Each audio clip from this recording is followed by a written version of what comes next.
started. For this round, I would like to introduce someone who we know as Emperor Wi-Fi. He is a senior solutions architect at Comcast. He is CWNE number 171 and a CWNT. I'd like to introduce Jason Hintersteiner. Thanks, Joel.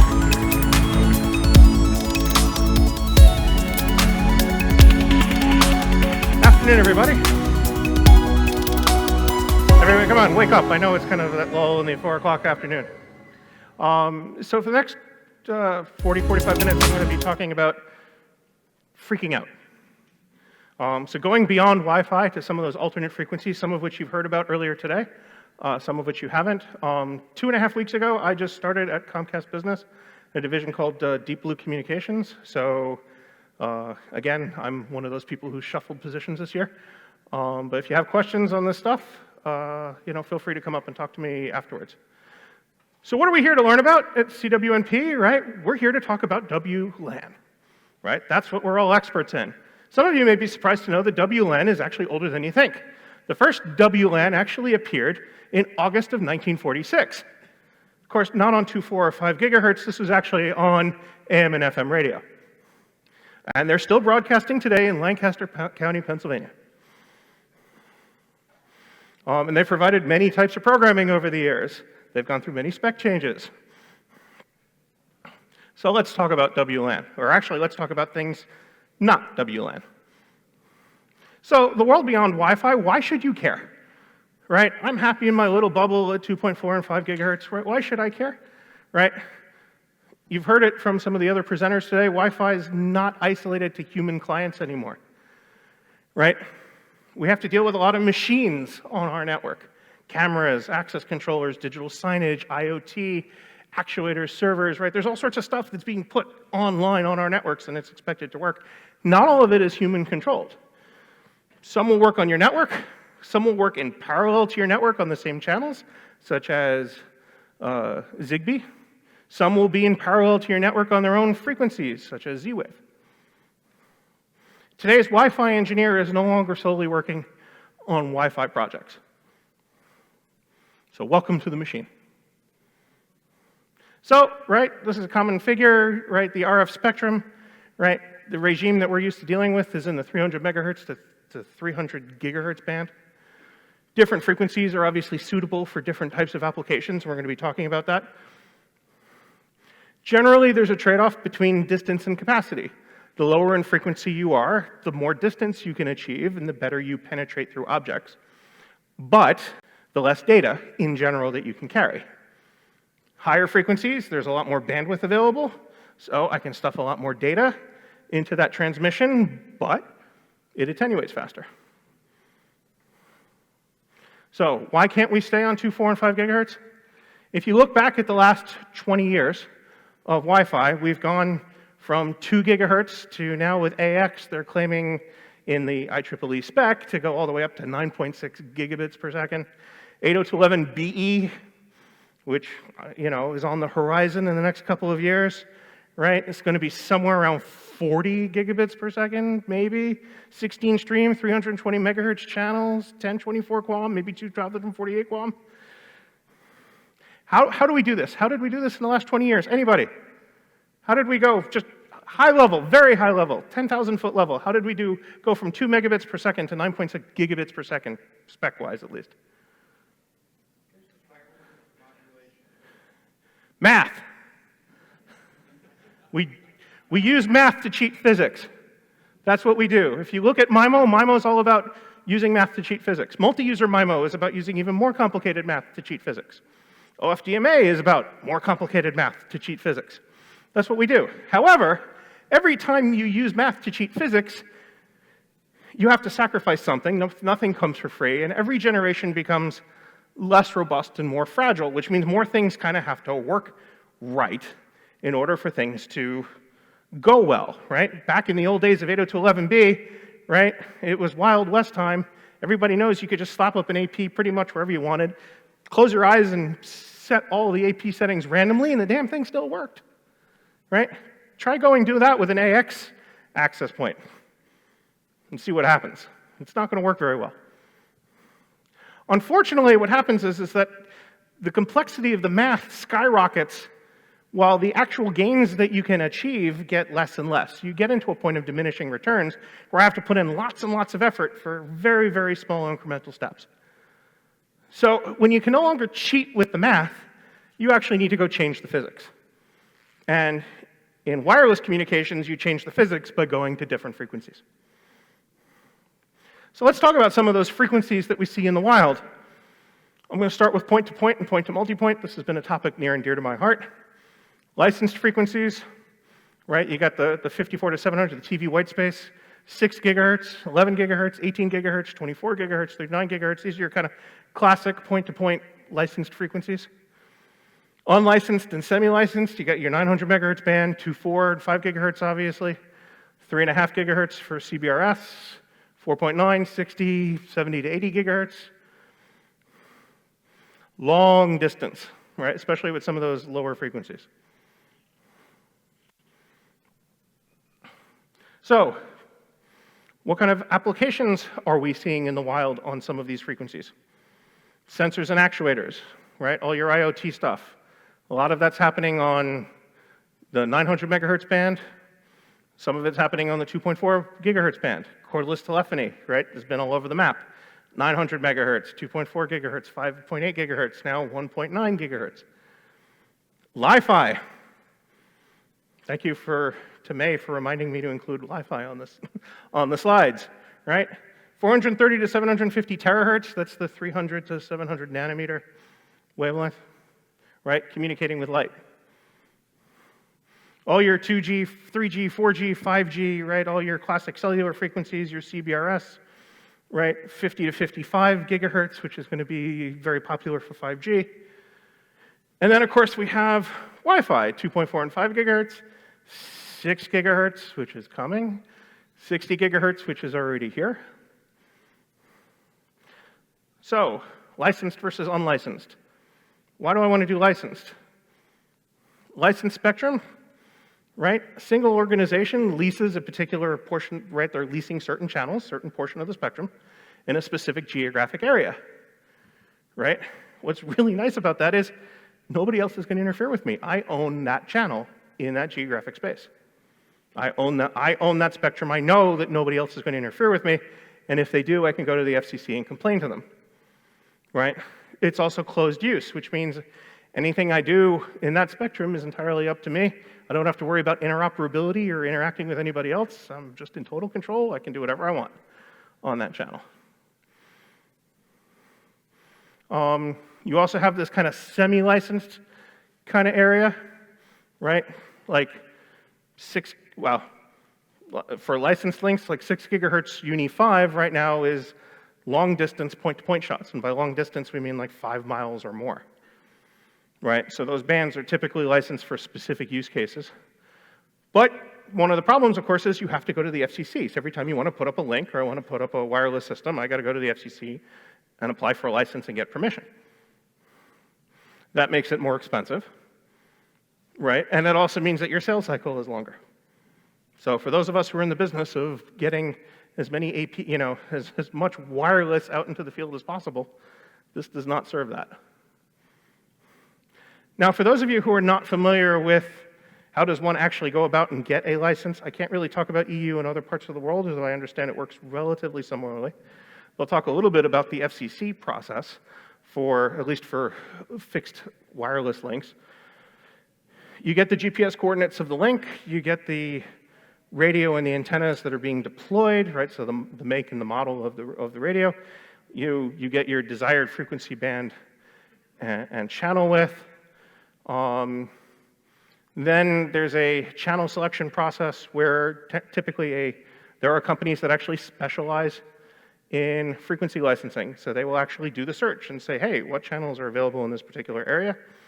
They'll identify the available channels in the area, accounting for the antenna and radio that you're planning on using, and they'll generally also do your link budget for you. Then they'll do channel coordination, where they actually file that with the FCC. They've got 30 days to send notices out saying, hey, somebody's going to be on this channel. That often gets truncated to 2 weeks. And then they can actually start transmitting. So ironically, you actually can start transmitting before the FCC actually fully awards you the license, because that can come 3 to 4 months later. And by the way, if you don't use it within 18 months, you give it up. So once you get that license, you better be out there installing it. Now, when we talk about fixed service, right, those are radios in a fixed location. Point-to-point links, I'm going from one spot to one spot, and they establish what's called a coordination contour, so it looks like a keyhole centered on each radio. For under 15 gigahertz, it's typically a 125-mile radius with a 200-mile keyhole. For greater than 15 gigahertz, it's a little shorter. I stole this slide from Chuck over at Aruba, but you get a kind of an idea of what that looks like. You can see, for example, on the right here, that a single 6 gigahertz point-to-point link encompasses, on that channel, encompasses all of Southern California. So when we talk about frequency coordination on 6 gigahertz, the band may not be quite as open as everybody is led to believe because of these rather wide protection areas. Some may argue whether or not they're entirely necessary, but that's a separate discussion over lots of scotch. So let's do a very quick review of RF principles. Free space path loss, right? Basically, right, the higher in frequency you go, the higher the free space path loss. I've defined what I call the rules of 6s and 20s for free space path loss, because basically the math ends up working out that every time you double the distance, you lose 6 dB, and every time you increase the distance by a factor of 10, you lose 20 dB. And if you sit and you do the math, it actually works out that way at multiple frequencies. So in addition to the rules of 3s and 10s, which they teach you in CWNA, remember the rules of 6 and 20s. Fresnel zone. Another one really quick, right? The higher the frequency, the smaller the Fresnel zone that I need to keep clear, right? Which makes higher frequency shots much more desirable because I need a smaller Fresnel zone and I have to worry less about buildings and mountains and trees and other things in the path of the shot. Antennas, right? The gain of the antenna is based on an isotropic radiator, right? This is a lens. Low gain, the coverage is roughly omnidirectional. High gain, the coverage is very directional. Energy is not created or destroyed, right? It is just focused and reshaped. Typically, for point-to-point, you're using highly directional antennas. So, right, here's your omni, here's your semi-directional, like your sector or patch, and your highly directional, like a dish. In point-to-point, conventional links are done using FDD, division duplex, which uses 2 channels separated via polarization. So vertical polarization is going from all my traffic is going from A to B. On the vertical polarization, that's at channel frequency 1. Horizontal polarization is carrying all of my traffic from B to A on a separate channel. The channel sizes will be equal. However, if you mismatch the alignment and you mismatch the polarization, you are going to degrade the signal. For point-to-point and point-to-multipoint links, obviously your polarization has to match on both sides of the link, otherwise you're going to have degraded signal. And any multipath in the environment, well, you're kind of hosed, right? That's going to potentially alter your polarization if there's any multipath in the environment. It's also extremely inefficient because it ties up 2 channels. This becomes really important when we get into the 6 gigahertz debate, because 6 gigahertz is all FDD licensed by the FCC. So when you go to the FCC and you apply for a 6 gigahertz license, you're getting 2 channels that are excluded, even if you're only using one of them. Now, with Wi-Fi, right, and you look at an Ubiquiti link or a LigaWave link or an Aruba link, right, whoever's link you want to use, right, it's 1 channel via MIMO, right, and I'm doing that division in time, not in frequency. So I have my vertical and horizontal polarization, it's bidirectional, and I'm using the same channel on both sides. So I'm only using 1 channel versus 2. And with MIMO, right, the streams follow a different path, they're separated by polarization, so I get the same throughput. And by the way, if you mismatch the roll, right, and the polarizations are not aligned with MIMO, it self-corrects, which is really, really clean. However, you are obviously sensitive to pitch and yaw. So let's talk about some examples. Somebody asked me, hey, whatever happened to TV whitespace? Because you don't hear about it too much in the US, but it is actually a thing, and it is actually being deployed in other parts of the world. And one of the reasons why it's a thing is because that particular portion of the spectrum just sits in a sweet spot for long-range RF transmissions. I can go very far distances with very little interference. I can penetrate very well through walls and concrete and foliage, right? I don't need line of sight like you do even at 5 gigahertz. Right? This is the so-called Wi-Fi 802.11af, right, which is using licensed UHF frequencies. You can do 6 megahertz channels in the US. You can do 8 megahertz channels in the EU, but it's temporary, so you keep having to switch channels around. For Wi-Fi features, it can go up to 4 spatial streams, and you can do bonded channels. So, potential applications. This is all from a company, Carlson Wireless Technologies, who I had the privilege of working with while I was at LegoWave. Hotspots, public safety, industrial, oil and gas applications, WISP and rural broadband as an alternate to 900 megahertz or to 5 gigahertz, utilities for SCADA and telemetry, Internet of Things and mobile to mobile, machine to machine, smart cities, right? Again, anything that needs non-line of sight, transportation. So lots of potential applications for TV whitespace. In terms of practical applications, this particular company, they're doing some work with long-distance point-to-point links. They've had 360 trial deployments over the last, this slide's a little old from 2017, but they've now had probably closer to 400 or 500 kind of trial deployments all over the world. The nice thing is they can get 5 times better coverage than regular microwave frequencies. And there's actually hardware. And when you bond the channels, right, you can actually get, 72 megabits per second or 96 megabits per second, which seems slow by our gigabit kind of standards, but for, sub-gigabit, that's actually pretty fast. Nice low latency, high transmit power, and so forth. So this is actually a thing. It's not, you don't see it too much in the US, but this company is doing a lot of projects in Africa for rural wireless applications. It's really neat stuff going on in this space. Let's talk a little bit about 900. So when we talk about 900 is not created equal everywhere. So depending on where you are in the world, the 900 megahertz ISM band can drop as low as 775 megahertz. So in the US, we're used to talking about 902 to 928, but keep in mind, it's different in other parts of the world, and it's somewhat restricted in other parts of the world in terms of the channels that are available. There are a bunch of different technologies, though, that are in this space. LoRa was mentioned earlier, right? Long range, that's what LoRa stands for, is long range. It's nice because it's got very low power and it's got limited data rates. However, it has a limited acknowledgement mechanism, so you can wind up losing a lot of your traffic because it's basically running UDP layer 2, which is not what we're used to in Wi-Fi.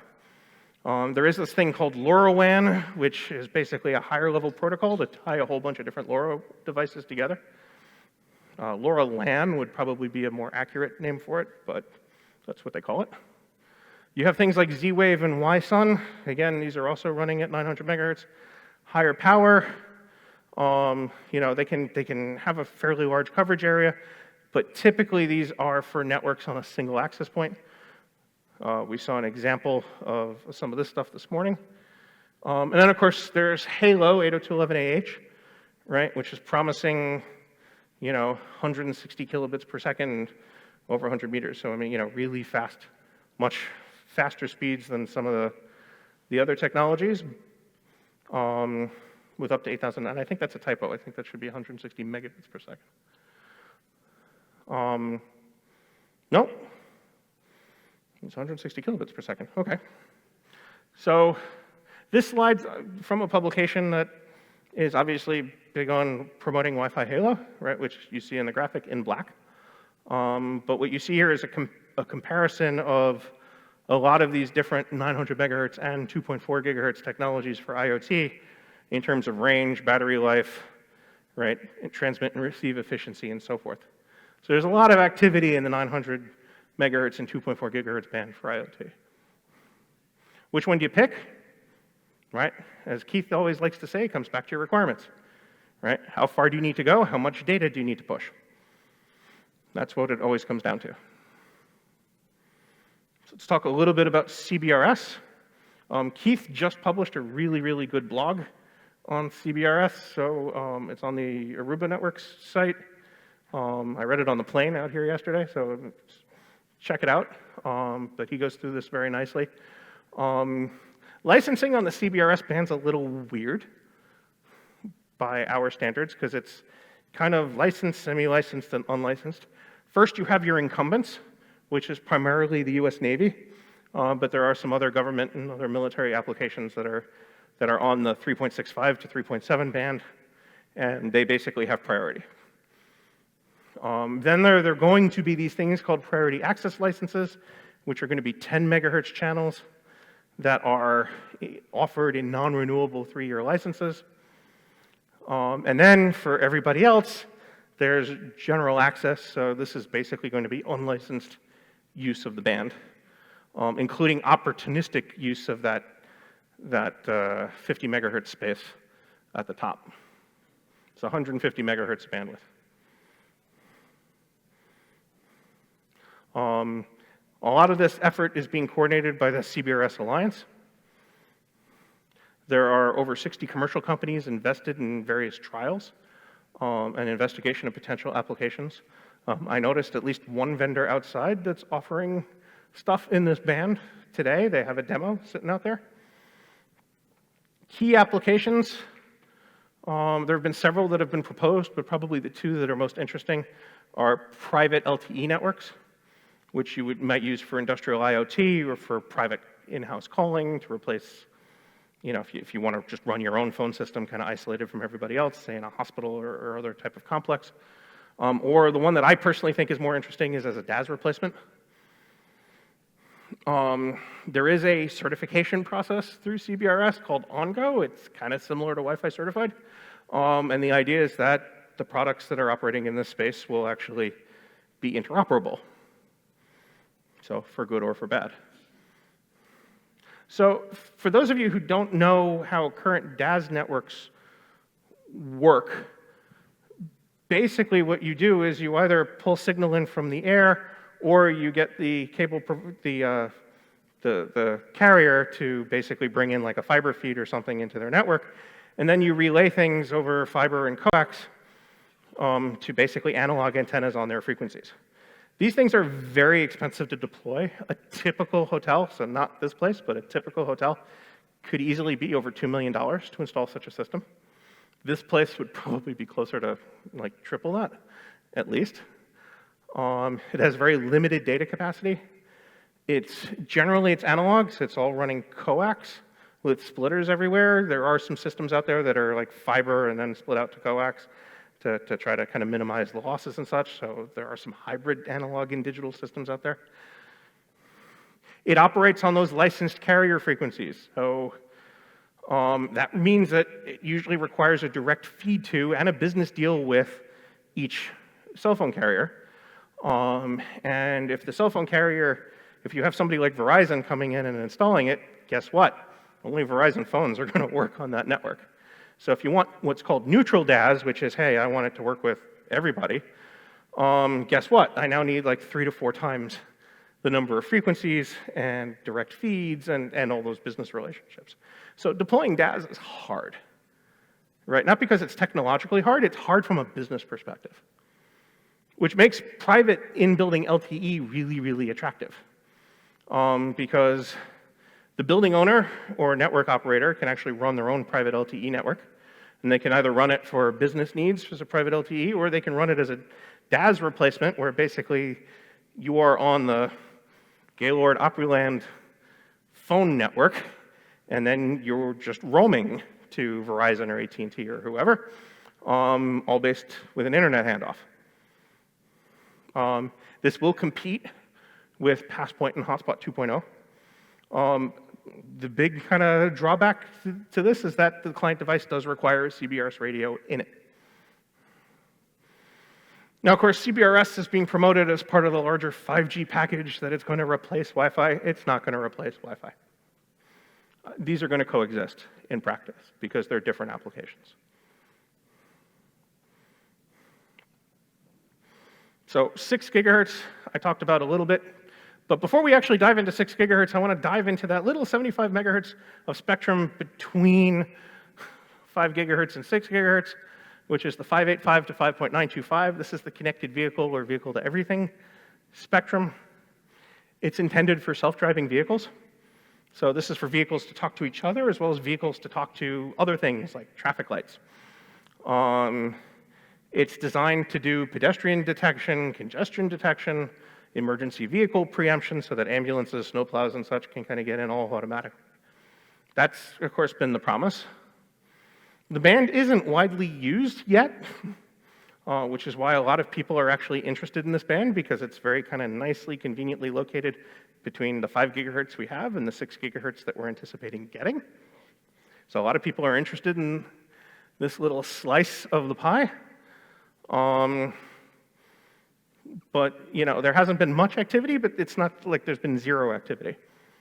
So advocates are basically arguing that the band is essential for self-driving applications, and self-driving cars is obviously a very popular pastime right now.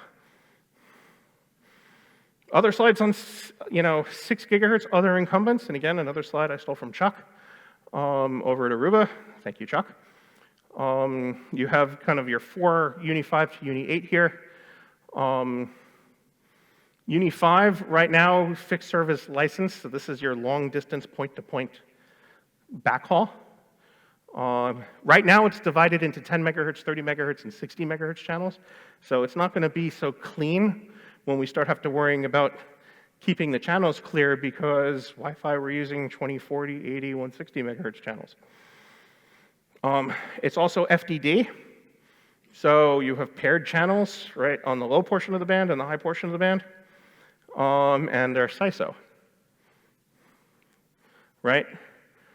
Versus unlicensed, which is going to be 20, 40, 80, 160, and this automatic frequency coordination effort to try to avoid licensed links. Although 6 gigahertz itself is not terribly uncrowded. Now the Wi-Fi Alliance has come out and said, we're only going to support 6 gigahertz on 802.11ax. That's the only people who are allowed to use it. I will tell you right now that there are companies that have 802.11ac based 6 gigahertz products. They are point-to-point and point-to-multipoint. So I don't have to worry about client access. So I'm never going to get an iPhone on one of those 6 gigahertz networks. But those networks exist today. You can buy that product today based on an 802.11ac chipset with frequency upconversion. Uni 6 and Uni 8, this is for mobile service. Every time you see one of those TV news trucks with a big satellite dish on the back of it, guess what? It's on Uni 6. Uni 8, anybody have Sirius or XM radio? You're using 6 gigahertz today. Now, the current proposal for this portion of the band is to restrict it for indoor use and at low power. So we shall see how this shakes out. Uni 7 is fixed satellite service. Primarily, this is used by railroads. It's for satellite communication on the move, right? So you can do geolocation. It's a little bit better than ground station beacons, right? Trains are using this now and have been using this for 10, 15 years for operation and control, for crash avoidance. So this is actually in use today on passenger rail and freight rail, and this is actually pretty widely adopted. So when will 6 gigahertz be freed up? It depends. Now, the FCC and the EU are actively pursuing opening up the entire 6 gigahertz band for unlicensed Wi-Fi use, right? Because there are huge economic gains if we can get more spectrum. There was a recent announcement in Wi-Fi Now that you'll see initial 6 gigahertz clients probably a year from now. So the iPhone 12 will probably support 6 gigahertz. The iPhone 11 doesn't, but the iPhone 12 probably will. So hint, don't buy an iPhone 11, buy an iPhone 12. Sorry for the folks from Apple in the room. Now, the FCC is fast-tracking this, but it's probably still going to be about a year before you actually see this opened up, in part because the incumbents on this band are really fighting to hold on to it. And so this is now mired in politics because, you know, trying to share that spectrum between licensed and unlicensed, it's a hard problem. There will be protection mechanisms, but anybody who installs a point-to-point link today, guess what? Their license will be enforced. 60 gigahertz, if I have time. I gave a talk about 60 gigahertz at WLPC, so I'm not going to go too far in depth into 60 gigahertz. You're welcome to watch the recording of the talk I gave in February. The original range for 60 gigahertz was in the 57 to 66 gigahertz band, so 4 channels of 2 gigahertz each. That's being proposed to be extended all the way up to 7 gigahertz, which would give you now six channels. It would probably only be available in the US to start, but I know that Canada and the EU are starting to talk about opening those bands. Only channels 2 and 3 are universal. Applications is going to be short distance point to multipoint, and room level Wi-Fi, because one of them, remember, right, you get higher attenuation at higher frequencies. We've been stepping up in the frequencies. 60 gigahertz won't go through drywall. So it is literally room level Wi-Fi. You could put a 60 gigahertz AP in here and we'd all have flying fast speeds to it. As soon as you step out that door, forget it, you're cut off. But it is actually really useful, and a lot of people are using it for short distance links, like 300 meter, 1,000 foot type of links. Very high bandwidth, very narrow beam widths. It's also effectively interference-free, which means that I could literally put 2 of these next to each other on 2 different channels, and I don't have to worry even about the side lobe problem, because the beam widths are so narrow. So I could literally put a bunch of these next to each other, and I don't have to worry about TDMA or any of that stuff. Key disadvantages, obviously, it's really short. 1,000 feet's not far for a point-to-point or point-to-multipoint link. And your performance also varies with the weather. There's limited support from the major chipset vendors, so there's some other chipset vendors out there that are doing this. Ironically, though, the market's actually flooded with fairly inexpensive products, going all the way down to like $200 for one link in 60 gigahertz. You can get a Microtech for 200 bucks. Now, the key thing about 802.11ad is that it's all about directionality. So it does what's called beamforming training. So basically, it like circles around and it looks for the other end. And as soon as it finds it, it directs its antenna elements. So you can get very highly directional. So basically, you're searching, and then I can zero in on it. It is single stream only at 802.11ad, so there's no MIMO or multi-user MIMO. And typically, it's limited to 1 AP and up to 8 remote stations for point-to-multipoint. Now, why is 60 gigahertz so badly performing? The blue line here is water vapor. The pink line here is oxygen absorption. And you notice that the oxygen absorption kind of peaks right in that 57 to 62 kind of range. And of course, your water vapor is attenuating linearly. Now, these effects are negligible below 10 gigahertz, which is why we're used to ignoring water vapor and oxygen when we're working at 2, 4, and 5 gigahertz.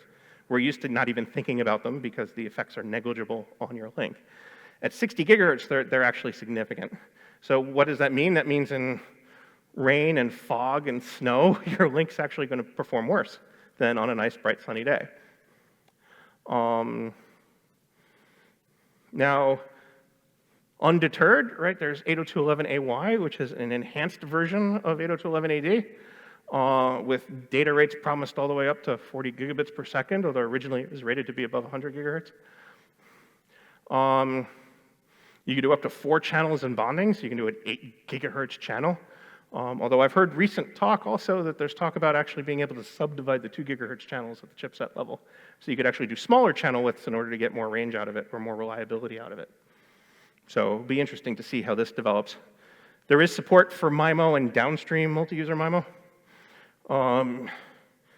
It can allegedly support up to 8 spatial streams. You probably won't see more than 4 in real chipsets. And quite honestly, in point-to-point, well, for multi-user MIMO, it's useful to have obviously more than 2. For regular MIMO, for point-to-point, you don't really gain anything above 2 streams. For multi-user MIMO, obviously, you're going to want more on your base station. OFDM, 64 QAM and 256 QAM will be supported. There'll be some more hybrid beamforming and higher density client loads, which means I can connect more multi-point clients. So primary benefits of 60 gigahertz, high bandwidth from large channel sizes and virtually no interference. Primary issues is going to be link stability and link range. Anyway, that's a small handful of the frequencies that are out there. So you can see there's a whole wide world outside of Wi-Fi. And there's a lot of activity that are occurring on these bands. And as wireless engineers, we need to understand the applications on these bands. Our jobs as Wi-Fi engineers keep getting harder. Right? That's why CWNP is adding new certifications. It's because our job's getting harder and there's more and more stuff. There's always more stuff to learn. So for those of you who are on the CWNE track, it doesn't end when you get the CWNE. It begins when you get the CWNE. There's always more to learn. You never stop learning in this business. So don't freak out. Thank you very much.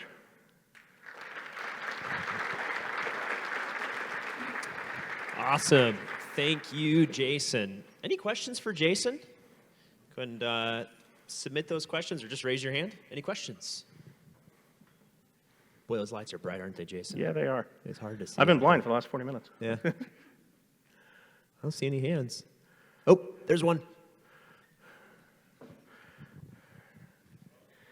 We need one of those throwing mic cubes. I know, right? I don't want to throw this one. CWNP might not like that if I throw their microphones around. I'm curious if do you know why the attenuation is highest at 60 gigahertz in the water vapor and then goes down at higher frequencies? Oh, for the oxygen? Yeah. I don't really understand the physics behind it. You probably would need a PhD in atmospheric something or other in order to actually really understand that. I do know that it's been measured and that's how it behaves. So, right, when you're designing 60 gigahertz links, right, this is just the way that it operates, and for some reason, there's also a peak at like 112 gigahertz and such, like there are these peaks. It doesn't just happen at 60 gigahertz, there are these other peaks that happen as you continue to go up into the hundreds of gigahertz that repeats. It's some type of physical effect, maybe it's something to do with molecular spacing, I don't know. But it's a really good question. We're way back here in the back of the room, Jason. You Okay. probably can't see us. Do you know when the chipset manufacturers for wireless Wi-Fi chips will be supporting 6 gigahertz?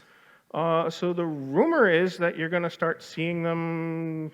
On the AP side, will probably be around the same time. So you'll probably start seeing them late next year. That's the talk. So the major chipset vendors are already working on incorporating 6 gigahertz into their designs. So I would expect to see products that support it. Probably summer to fall of 2020, you might see some initial products that will support it. I don't want to talk about any vendors' particular roadmaps, but that's now whether or not the FCC will have their act together by then and actually be approved to turn it on, that's a whole separate question. So it's not clear what's going to come first, the FCC approval or the products to support it. But right now, the vendors are pushing, the chipset manufacturers are pushing, assuming that it will be available. And that's been their strategy. Any other questions? All right. Yeah.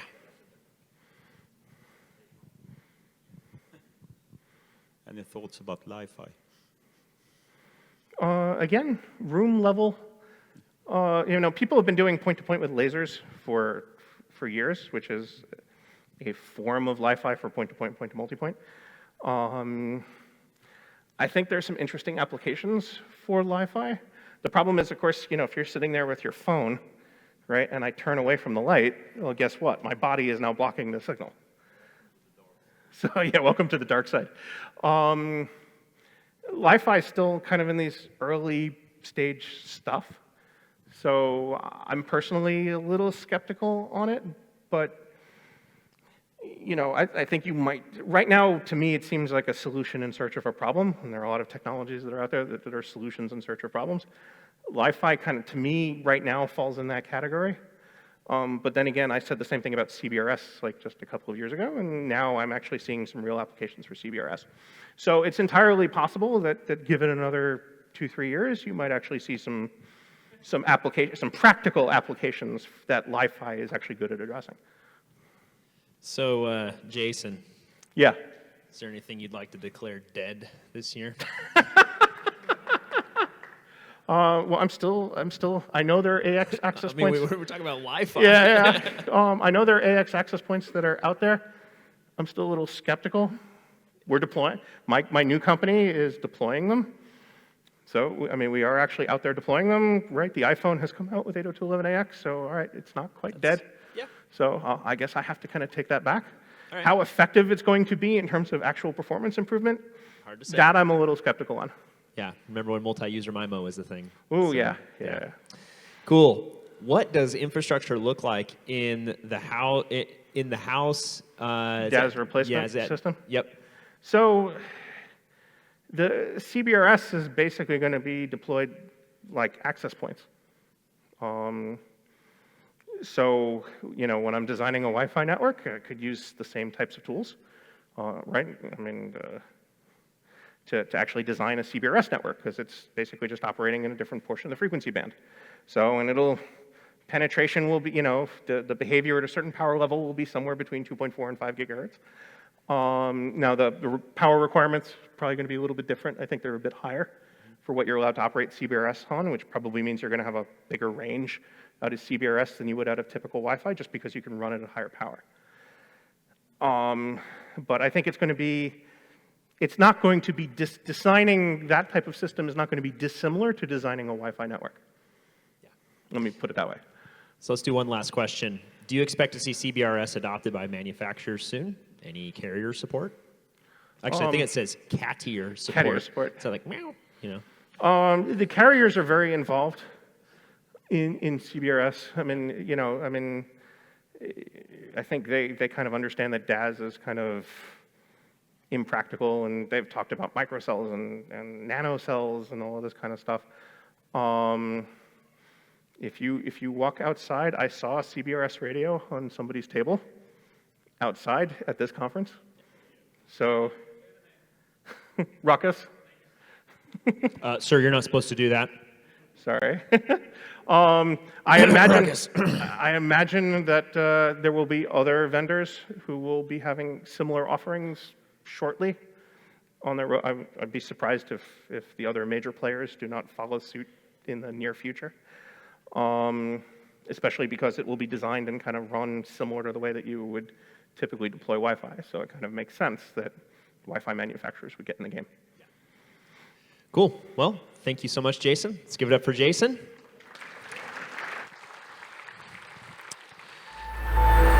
So, thanks a lot. Much appreciated.